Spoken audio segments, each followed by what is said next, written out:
Merci. Merci Hachema aussi pour la transition, parce que plus je t'écoutais, plus ta communication avançait, plus je me dis je n'aurai plus rien à dire, mais non, ça sera un très bon enchaînement, puisque moi j'ai choisi de vous parler donc de corps hybride et chorégraphie, et plus particulièrement de la création robot de Blancali. C'est une création de juillet 2013 au Festival de Montpellier, où la chorégraphe crée un spectacle avec 8 danseurs. Jusque-là, vous me dites c'est normal. 7 nao, et on va voir ce dont il s'agit, et des instruments automates de Maiwa Denki. Alors, pourquoi parler de ce spectacle alors que le titre du spectacle et l'apparence des nao, on verra qu'ils sont en fait des robots, ne peuvent pas laisser de doute quant à leur nature. Pourtant, leur souplesse, leurs attitudes perturbent les préconceptions et les attentes du spectateur. Les gestes semblent intentionnels, leur énergie paraît relever du vivant. Ils sèment le trouble, confrontés à la présence humaine des vrais danseurs. Ils interrogent cette présence humaine et la défient, nous obligeant à repenser les frontières toujours plus floues entre l'humain et la technologie, entre le vivant et le non-vivant. C'est ce que nous allons tenter de voir ensemble dans les minutes qui suivent. Alors, pour que vous ayez une petite idée quand même de ce dont il s'agit, c'est juste 43 secondes, mais ça devrait vous donner une bonne idée du spectacle.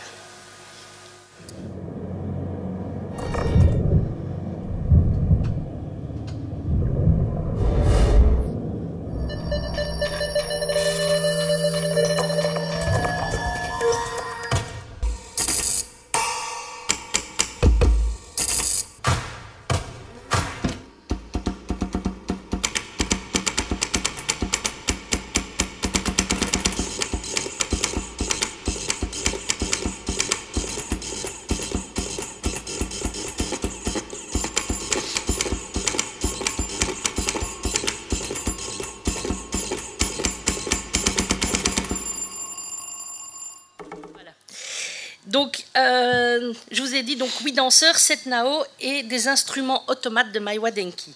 Alors, de quoi s'agit-il? Donc, la vidéo, on l'a vu. On va commencer par les instruments automates de Maiwa Denki. Donc, le nom Maiwa Denki, ça donne l'idée d'une entreprise électronique. Denki, ça veut dire électricité en japonais, électronique. Donc, ça pourrait dire l'entreprise électrique Maiwa. Et donc, dans le dossier de presse 2015, on peut lire que Tosa Nabumichi, donc on voit ici, le président de ce collectif d'artistes et de performeurs, se présente toujours sous le même costume, l'uniforme bleu des ouvriers de l'usine paternelle originelle, qui dit à la fois la dépersonnalisation du travail automatisé, mais aussi l'hyperpersonnalisation de l'artiste contemporain, pensé comme un rôle mis en scène, mis en jeu, remis au centre du monde fou des objets absurdes créés par Maiwa Denki. Donc, on voit certains des instruments justement derrière, des instruments automates. Il dit aussi surtout quelque chose du travail manuel nécessaire à la fabrication de ces automates et objets à l'esthétique rétro-futuriste comme production artistique. Les instruments de la série Tsukuba, donc c'est les instruments qu'on voit dans le spectacle et qu'on entend surtout, sont des automates complexes qui jouent réellement de la musique via des systèmes électromécaniques agis par des humains. Aucune électronique, contrairement au nom de Maiwa Denki. La beauté fonctionnelle de la machinerie s'explicite alors lors de performances musicales pensées comme un défi lancé à notre monde contemporain, pour qui la musique est devenue une information comme une autre, un flux de données.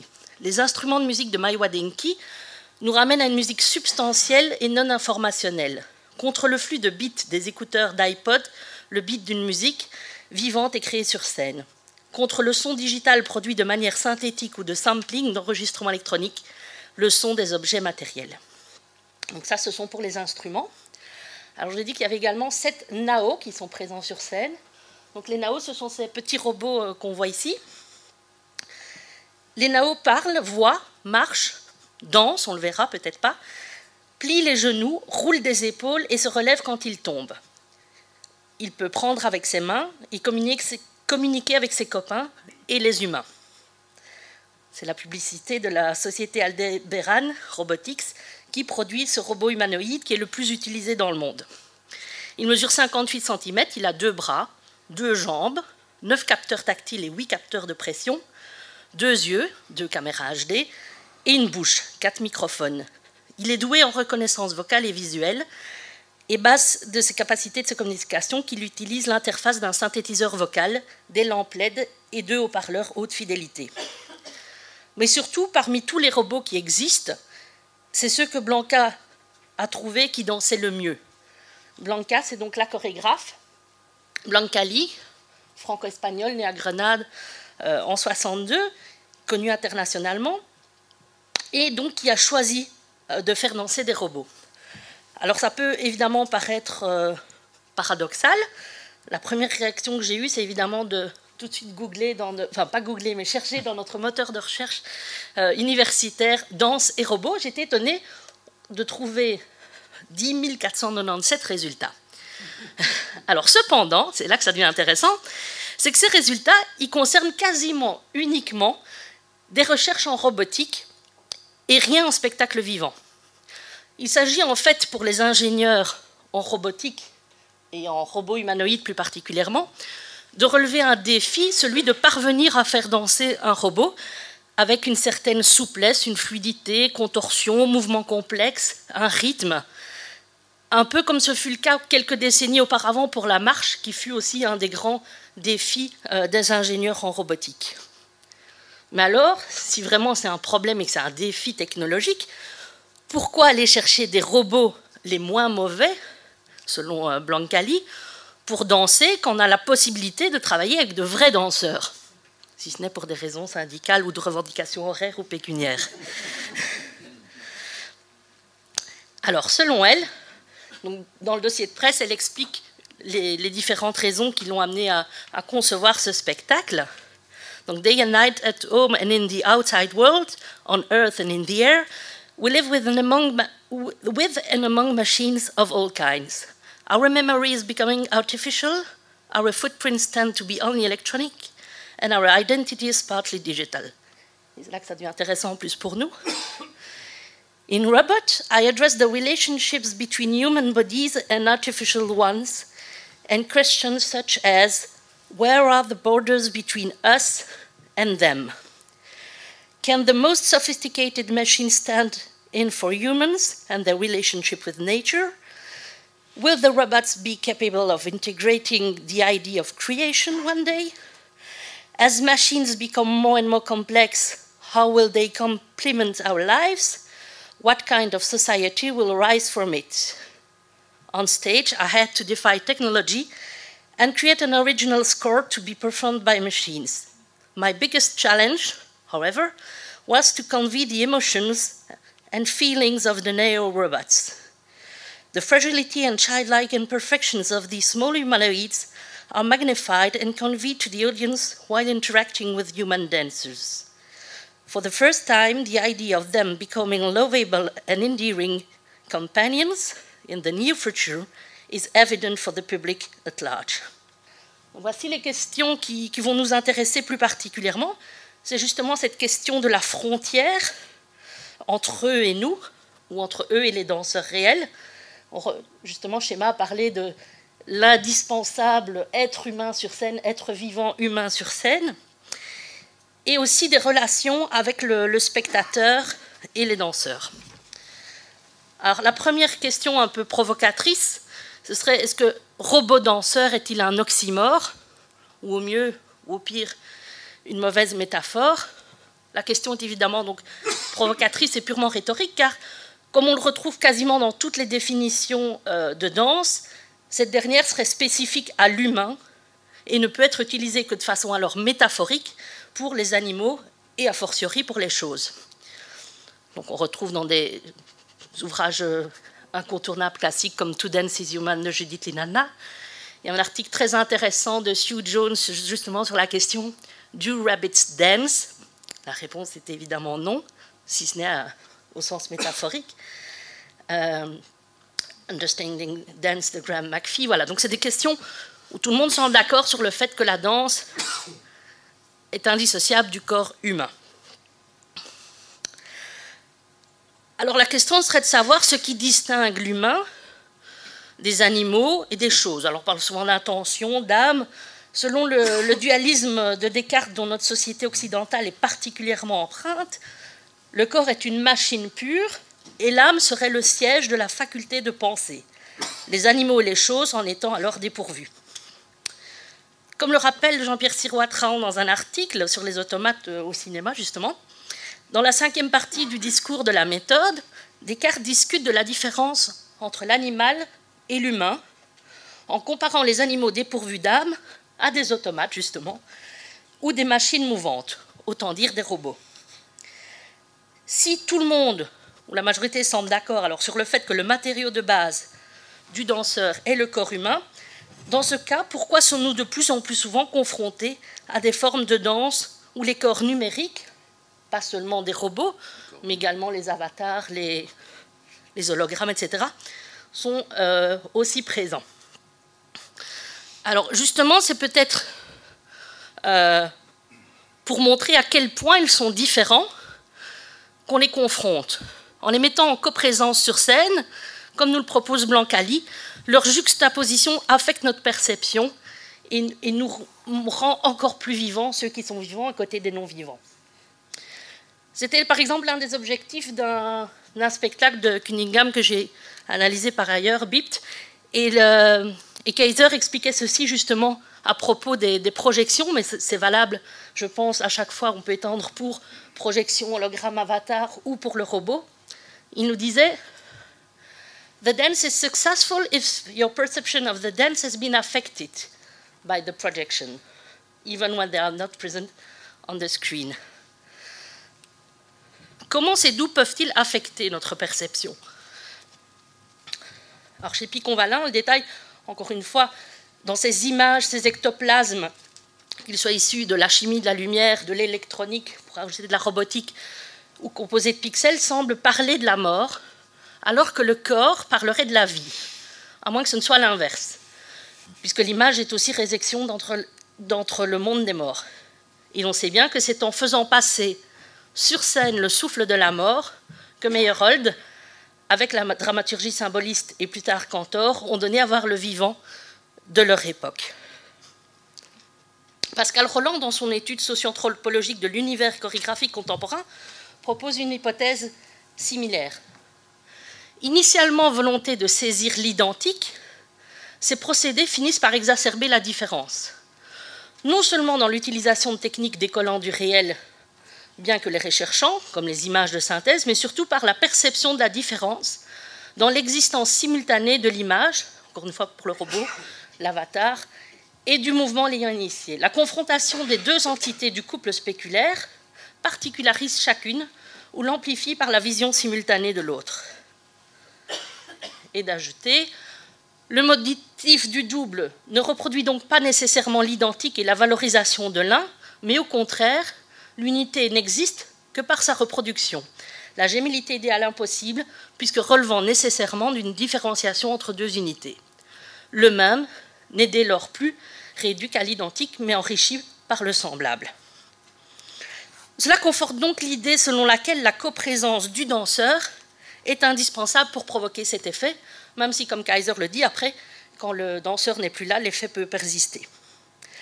La coprésence, la juxtaposition, la confrontation entre le corps réel animé, avec une âme, et le robot, qui serait inhumain, est donc indispensable pour créer l'effet désiré, un effet à destination du public, afin de lui permettre de participer et de co-créer l'expérience artistique.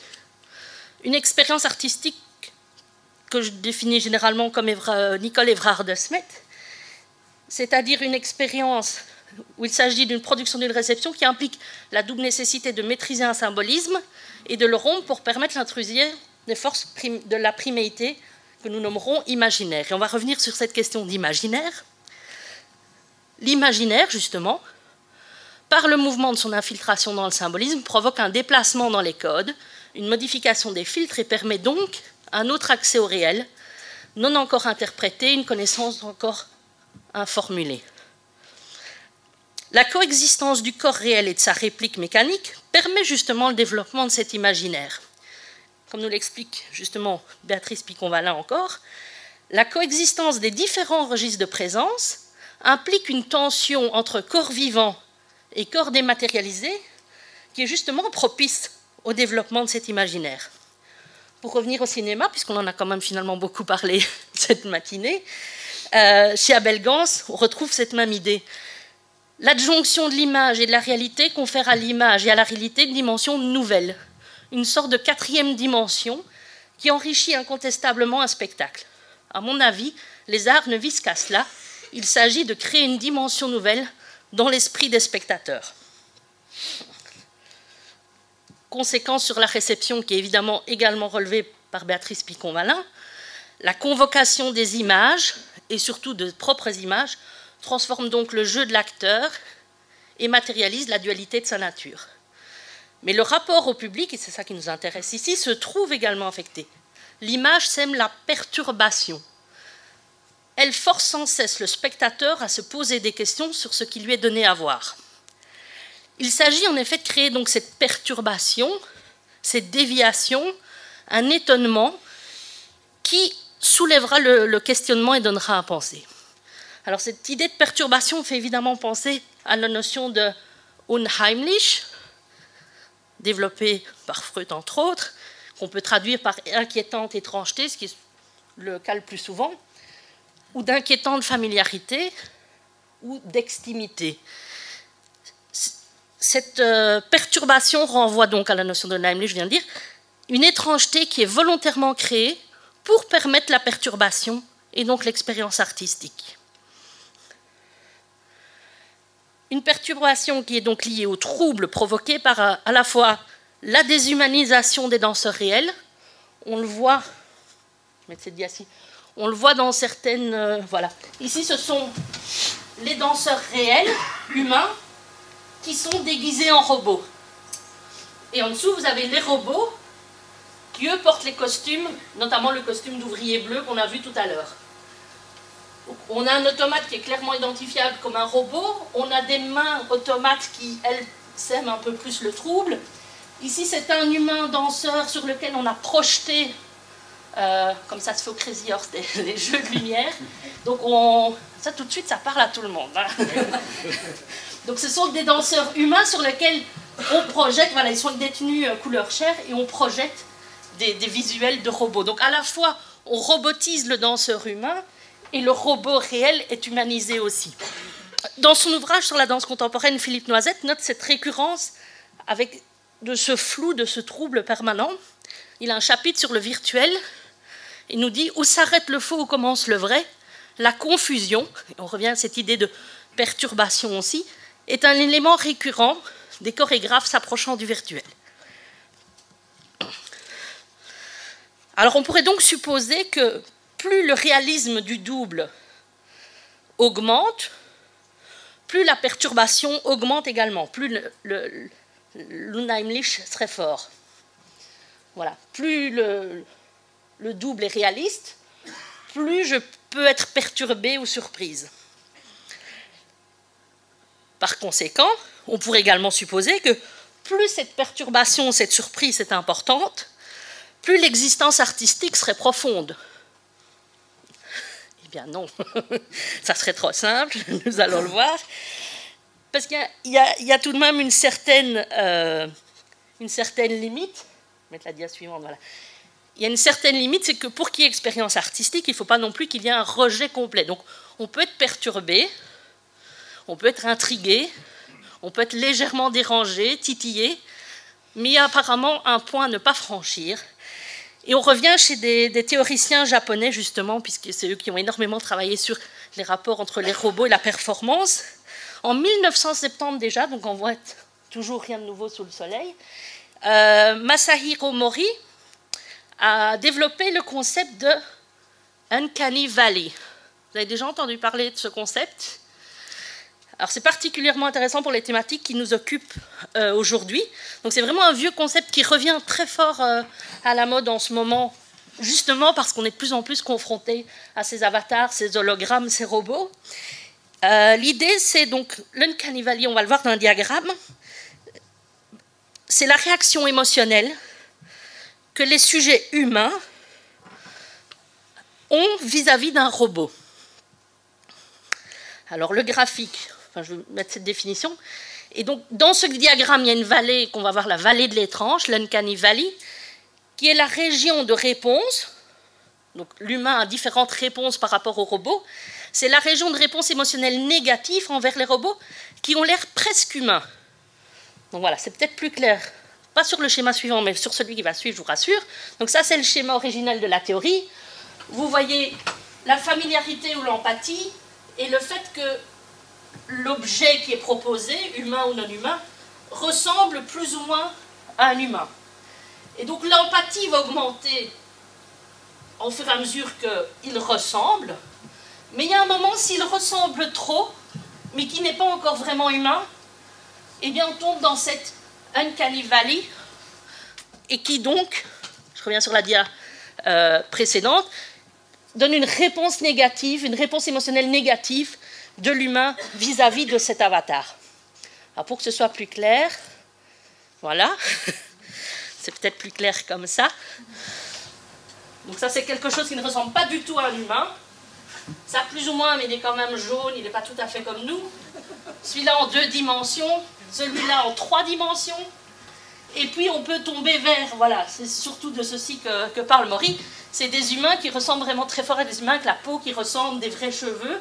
Et donc là, finalement, le réalisme est plus important, mais notre réponse empathique va complètement chuter parce que le trouble est vraiment trop important.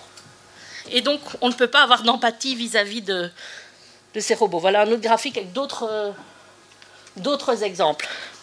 Dans les différentes formes utilisées par Blancali, donc je vous rappelle ici qu'on pourrait situer justement sur cette courbe, j'ai presque fini, sur cette courbe de l'Uncanny Valley, Blancali utilise différents corps dans un continuum plus ou moins proche du robot pour l'humain et plus ou moins proche de l'humain pour le robot, sans pourtant sombrer dans l'Uncanny Valley. Il n'y a aucun des éléments présentés dans le spectacle qui nous font tomber dans sombrer dans cette vallée de l'étrangeté qui nous provoquerait une réaction émotionnelle négative. Donc, elles n'auront pas l'empathie nécessaire à l'expérience artistique. Ce que Blancali parvient à faire dans son spectacle, c'est en effet de faire résonner différentes corporéités au sein même d'un spectacle et au sein d'un même spectacle, entre mise en abîme, écho, miroir déformant. Elle permet cette réception paradoxale qui permet à l'expérience artistique d'avoir lieu. Mais une réception qu'il nous faudrait pourtant nuancer avant de conclure. On y est presque. Une réception paradoxale qui serait cependant très occidentale. En effet, selon Machiko Kuswara, professeur à l'université de Waseda, on travaille énormément sur les liens entre performance et robotique, les Japonais, les Asiatiques, en général, souffriraient moins de la nature unheimlich, ou de l'uncanny valley, des robots. L'explication viendrait que dans le bouddhisme, il n'y a pas de différence entre la vie des êtres humains et des autres animaux. Voilà. Citation qu'on peut trouver chez Siroitra encore sur les automates au cinéma. Peut-être faut-il voir la différence entre, d'une part, les religions animistes asiatiques, pour lesquelles les choses et les animaux ont une âme, et d'autre part, la religion judéo-chrétienne et son avatar cartésien, pour lesquels les animaux, machines, n'ont qu'une âme, comme la principale raison de la différence de réaction justement vis-à-vis de ces automates. Alors, peut-être que les lapins asiatiques dansent, si l'on revient à notre question de départ, puisqu'ils seraient pourvus d'une âme. Pour reprendre la problématique de départ, donc voilà, pour les bouddhistes, les lapins peuvent donc danser, et pas uniquement au sens métaphorique. Dans une interview de Masahiro Mori, donc le concepteur de cette notion d'Uncanny Valley, une interview menée par Zaven Pare, certains connaissent bien ici, le japonais affirme que cette impossible division, qui est liée au bouddhisme, est bien plus générale et concerne également le lien entre le créateur et la création. Il nous dit, lorsque vous créez cette chose, vous devenez cette création. Voilà qui raccourcit encore davantage le continuum et floute encore davantage les frontières qui étaient déjà ténues. Lorsque plus loin dans cette conversation donc, entre Zaven Pare et Mori, le concepteur de l'Uncanny Valley, Zaven Pare lui explique que dans le bouddhisme, les statues de Bouddha ne sont que des instruments transitoires. Et donc Zaven-Paré lui demande alors, est-ce que les robots pourraient également être des formes transitoires de l'homme? Maury répond, rien ne l'empêche. Ce qui rejoindrait certaines questions que Blancali se posait et voulait évoquer dans son spectacle, notamment dans les liens avec la nature et avec l'homme. Nous avons finalement posé donc plus de questions que proposé de réponses dans cette communication, et donc nous conclurons avec cette citation de Sylvie Crémézy. Les moyens de la scénographie contemporaine sont sans doute là pour mettre de la sensibilité en état de perception plus approfondie et pour rappeler que le signe est une fracture qui ne s'ouvre jamais que sur le visage d'un autre signe.